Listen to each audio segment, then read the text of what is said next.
देश पार्टियों की बपौती नहीं है। देश के मालिक पूरे देश की जनता है। उसमें देश की जनता को आप पार्टियों के आधार पे नहीं बांट सकते, जातियों के आधार पे नहीं बांट सकते, धर्म के आधार पे नहीं बांट सकते। देश के मालिकों का एक परिवार है 135-40 करोड़ का, उन सब के लिए चिंता का विषय है। इसलिए सबसे गुजारिश भी ये है, कोई किसी भी पार्टी में हो, कोई भी सरकार हो, किसी भी असंवैधानिक काम के खिलाफ जुट के खड़े हो जाओ और ध्यान रखो और विरोध करो, खुल के बोलो। कर लिया है राष्ट्रपति जी ने, तो कैसे देख रहे हो उस पूरे मामले, क्योंकि चुनाव है सर, 1-2 दिन में तारीख की घोषणा भी हो सकती है। हाँ, कोई गंभीर मामला है ये, क्योंकि रिजाइन करना, तुरंत इनको इलेक्शन कमीशन बनाना, ये भी ऐसे ही हुआ था। जैसे उनका रेजिग्नेशन हुआ अचानक और एक्सेप्ट भी अचानक हो गया, तुरंत हो गया। बहुत इस देश में डिस्क्रिमिनेशन भी बहुत है। कहीं पे कोई लड़की ऑफिसर अगर रिजाइन करना चाहती है, उसका रिजाइन एक्सेप्ट नहीं करते, उनको पता होता है इलेक्शन लड़ेंगे। और जहाँ पे सरकार के चेले चांटे होते हैं, जब मर्जी रिजाइन कर दो, जब मर्जी पोस्टिंग पालो, रात को ही साइन हो जाते हैं राष्ट्रपति जी के भी या किसी और के साइन कराने, और रातों रात हो जाता है सारा काम। तो क्या इसमें क्या वजह नजर आ रही है सर आपको? वजह तो मुझे तो एज ए या जो भी चर्चा जिन साथियों से की हुई, और हमें भी खुद ये लगता है कि ये मामला बड़ा गहरा है।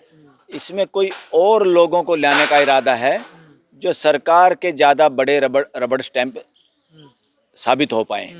कहीं ना कहीं ये जो मिस्टर गोयल थे, ये कहीं ना कहीं डर गए उन काम को करने में जो काम इनसे कहीं ना कहीं सरकार कराना चाहती थी। इसलिए ये भय में थे, और पता चला है कहीं साथियों से कि ये 2-4 दिन से टेंशन में थे, और टेंशन में थे इसका मतलब कोई गंभीर मामला था जहाँ पे इनके साइन होने होंगे, यहाँ पे इनसे कोई काम कराना चाहते होंगे, और इन्होंने उस काम से मना कर दिया, या डर लगा कि क्या होगा, फ्यूचर में पकड़े तो हम जाएंगे अगर गलत काम करेंगे तो इसी वजह से कुछ हुआ है। विपक्ष बड़ा हमलावर हो रहा सरकार पे, और दूसरा विपक्ष भी हो, और इवन ये तो सोचने का विषय है बीजेपी के लिए भी, बीजेपी के वर्करों के लिए भी, और जो सच्चे देशभगत लोग कहीं भी हैं किसी भी पार्टी में, सब के लिए ये बड़ा गहरा विषय है, सोचने का विषय है कि देश में क्या हो रहा है, उस पर पैनी नज़र रखो। और देश पार्टियों की बपौती नहीं है। देश के मालिक पूरे देश की जनता है। उसमें देश की जनता को आप पार्टियों के आधार पे नहीं बांट सकते, जातियों के आधार पे नहीं बांट सकते, धर्म के आधार पे नहीं बांट सकते। देश के मालिकों का एक परिवार है 135-40 करोड़ का, उन सब के लिए चिंता का विषय है। इसलिए सबसे गुजारिश भी ये है, कोई किसी भी पार्टी में हो, कोई भी सरकार हो, किसी भी असंवैधानिक काम के खिलाफ जुट के खड़े हो जाओ और ध्यान रखो और विरोध करो, खुल के बोलो। अब तो सर चुनाव आयोग तो जो पहले थे वो भी चले गए, अब तो चीफ जस्टिस बचे ही हैं, चीफ इलेक्शन कमीशन अकेले। अब क्या चुनाव करा पाएंगे वो, या फिर रोक लगेगी कुछ समय के लिए? नहीं, इलेक्शन कमीशन तो है, और चीफ इलेक्शन कमिश्नर भी ना हो तब भी हो जाएंगे इलेक्शन तो। और अपॉइंटमेंट करेंगे ना 2 आदमियों की, 2 बड़े तगड़े रबड़ स्टैंप पकड़े जाएंगे और उनको बिठा दिया जाएगा। और एक तो चर्चा भी है, और मुझे भी लगता है कहीं उसी को अरुण मिश्रा जो इसके थे ईडी के, जिनका समय बार बार सुप्रीम कोर्ट ने उनके अपॉइंटमेंट गलत बता के भी एक्सटेंशन दे दिया था, जिस पे देश बहुत नाराज़ हुआ था, इवन सुप्रीम कोर्ट पे भी, कि नहीं करना चाहिए था, तुरंत अगर इलीगल अपॉइंटमेंट है तो तुरंत बर्खास्त करो। पर इनका तो अभी समय था ना, इनका समय था, अब क्या करेंगे? आप भी कोई ऐसा चीज़ खरीदेंगे घर में, या कोई ऐसा जानवर खरीदेंगे जो काम ही ना कर पाए, जो आप कराना चाहते हैं, तो क्या करोगे कि मेरे किसी काम का नहीं, भागो यहाँ से। तो इसी तरह से उसकी हिम्मत नहीं थी खुद रिजाइन करने की। ये जो पूरा ईवीएम का मामला हो रहा है, इलेक्ट्रल बॉन्ड को लेकर जो बवाल मचा हुआ है, क्या ये भी सब चीजें इसमें जोड़ी जा सकती हैं? इलेक्ट्रल बॉन्ड से तो सीधा साबित हो गया सरकार चोर है, और बड़ा भारी घपला है, बड़ा भारी भ्रष्टाचार है। और भ्रष्टाचार, इलेक्ट्रल बॉन्ड का भ्रष्टाचार कहीं ना कहीं तार सीधे पीएमओ से जुड़े हुए हैं। पीएमओ से कम में से किसी का हाथ नहीं है, किसी की डायरेक्शन नहीं है। ये स्टोरी राइटर, डायरेक्टर सब कुछ पीएमओ में है। तो ये तो देश को समझ लेना चाहिए, और देश को ये समझ लेना चाहिए कि सुरक्षित हाथों में इस वक्त देश नहीं है, और तुरंत बदलने की जरूरत है। और देश में जाति और धर्म पे वोट मांगने का किसी को अधिकार नहीं, और यहाँ पे जाति के नाम पे अब षड्यंत्र करके अपनी जाति को ओबीसी में शामिल करना, और धर्म के नाम पे हिंदुत्व का नारा दे के देश के लोगों को गुमराह करना, लामबद्ध करना, एक दूसरे के प्रति घृणा फैलाना, और बार बार हिंदू मुसलमान करना। कल परसों ही वो दिल्ली में भी हो गया होता, हिंदू मुसलमान किस तरह से एक पुलिस ऑफिसर कैसे लात मारता है, पूरे देश की आंखें शर्म से झुक गई। और ऐसे मामले पे सभी मुस्लिम भाई बहनों को और देश के अल्पसंख्यक कोई भी समाज है, हम उनसे माफ़ी भी मांगते हैं और ये भी गुजारिश करते हैं कि किसी भी तरह के इस तरह के काम में आपको शामिल नहीं होना, उत्तेजित नहीं होना है, वरना ये लोग अपने षड्यंत्र में सफल हो जाएंगे, षड्यंत्र में शामिल हो जाएंगे।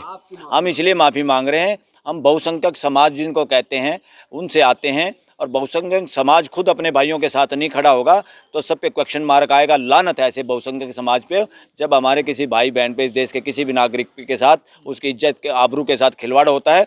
हमारी ड्यूटी है साथ में उसके खड़े होने के लिए और उसको सांत्वना देने की, और फ्यूचर में जरूरत हुई तो उनके साथ उनसे भी आगे खड़े होने की। सरकार की तरफ से कोई निंदा नहीं हुई इस मामले को लेकर? सरकार की निंदा नहीं होगी, सरकार द्वारा प्रायोजित कार्यक्रम है ये सब, देश पूरा समझ रहा है। और इस तरह से देखिए, अलग अलग तीज त्यौहार पे कितनी भीड़ होती है। कई बार शोभा यात्रा निकलती हैं, कई बार शिवरात्रि होती है, कई बार नवरात्रि होती है, कई बार दुर्गा यात्रा होती है, कई बार फलाना होता है, कई बार टिकड़ा होता है। तुम्हें भाई मुसलमान ही क्यों दिखाई देते हैं कि वो नमाज अदा करें? हाँ, किसी भी धार्मिक कार्यक्रम के हम इस बात में करना चाहते, देश में कोई भी धार्मिक कार्यक्रम है उनकी भी गाइडलाइन देश में हों और सुप्रीम कोर्ट तय करे, ताकि कोई इनका मिसयूज ना कर पाए राजनीतिक तौर पे, ना धार्मिक प्रोग्रामों का, ना धार्मिक स्थानों का, और लोगों को उनको कैसे व्यवस्थित तरीके से अपने धार्मिक अनुष्ठान करने का जो कार्यक्रम है, इसके बारे में देश के सामने स्पष्ट रूपरेखा और गाइडलाइन होनी चाहिए। इस्तीफे की बात करें सर, सरकार की तरफ से या कानून मंत्रालय की तरफ से कोई बयान नहीं आया ना, चुनाव आयोग के कोई अधिकारी का कोई बयान? अरे उसको सस्पेंड थोड़ा करना चाहिए था, उसको तो जेल में ठोकना चाहिए था और ठेकना चाहिए, जेल में ठोक के उसको। नहीं, वो तो इलेक्शन कमीशन है, मैं तो पुलिस वाले की बात कर रहा हूँ। नहीं, इलेक्शन कमीशन हाँ, उन्होंने इस्तीफा दिया है। वो इस्तीफा देने की भी हिम्मत नहीं गोयल की, तो गोयल से तो इस्तीफा लिया है।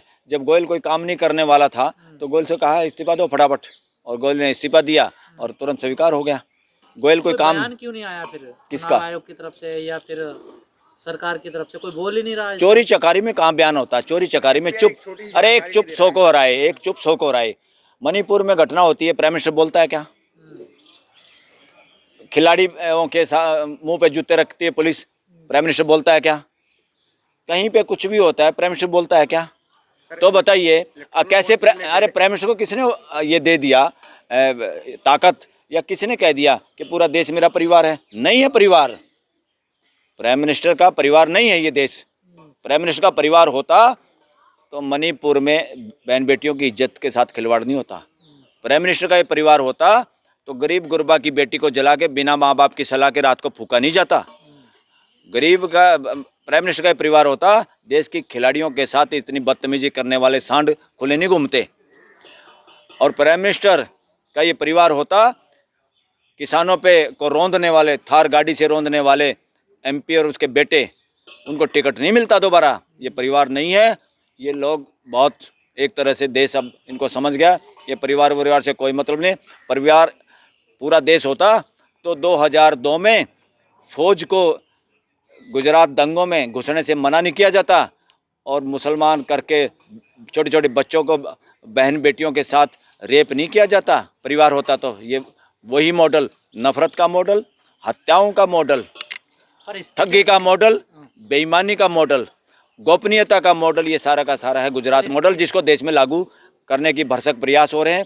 जिसमें अब कुछ ही लोग हैं, किसान और मजदूर, जो सामने से गर्दन पकड़ने की हिम्मत रखते हैं किसी भी निरंकुश आदमी और उसकी सत्ता को। सर, स्थिति तो बहुत गंभीर है ना। देखिए, चुनाव आयोग दौरे कर रहा है राज्यों के, कभी भी डेट घोषित हो सकती है। यहाँ चुनाव आयोग इस्तीफा दे रहे हैं सर, ये तो स्थिति बड़ी गंभीर है देश के लिए। पूरी गंभीर क्या, बहुत गड़बड़ झाला है, आप गंभीर कह रहे हो। इसमें दो लाए जाएंगे कहीं से पकड़ के, एक तरह से क्या पकड़े जाएंगे? मदारी कौन से बंदर रखता है खेल में, बताओ? आम मदारी कौन से बंदर को रखता है? जो बंदर उसके इशारे पे नाचता है। अगर वो उसी के सामने घुराने लगे बंदर, वो कहेगा उसको जूते मार के छोड़ आएगा कहीं, या कहेगा इस्तीफा दे, चलो भागो यहाँ से। तो ऐसा तो नहीं, ये गोयल साहब भी चुनाव लड़े जैसे वहाँ के कोलकाता के जज इस्तीफा देगा चुनाव लड़े? ये तो इलेक्शन लड़के क्या करेगा? इतना बड़ा इम्पोर्टेंट पद था जिसके पास, जितनी भयंकर, इतनी बड़ी जिम्मेवारी है, और ईवीएम की गड़बड़ के सारे सरकार दाव में बैठी है कि कैसे इलेक्शन जीता जाए, और कोई चारा नहीं है इलेक्शन लड़ने का। देश समझ गया, देश के लोग इलेक्शन लड़ेंगे इस बार। ये मत समझो अपोजिशन इकट्ठी है कि नहीं है, कहाँ थी कहाँ नहीं। अपोजिशन तो सारी जेल में थी इमरजेंसी के दौरान, तब कितने बहुमत से देश के लोगों ने सत्ता परिवर्तन किया था। देश के लोग इलेक्शन लड़ेंगे, देश के लोग मजबूत है, देश के लोग सब समझ गए हैं, इसलिए चिंता मत करो कौन अपोजिशन कौन है। अब देश में पोजीशन भी और अपोजिशन दोनों का रोल देश की जनता अदा करेगी और देश में सत्ता परिवर्तन होने वाला है। और सोशल मीडिया वाले तैयार हो जाओ, आप लोग भी फ्यूचर में हाई कोर्ट, सुप्रीम कोर्ट और पार्लियामेंट को कवर करने के लिए तैयार हो जाओ, अपने मजबूत कर लो।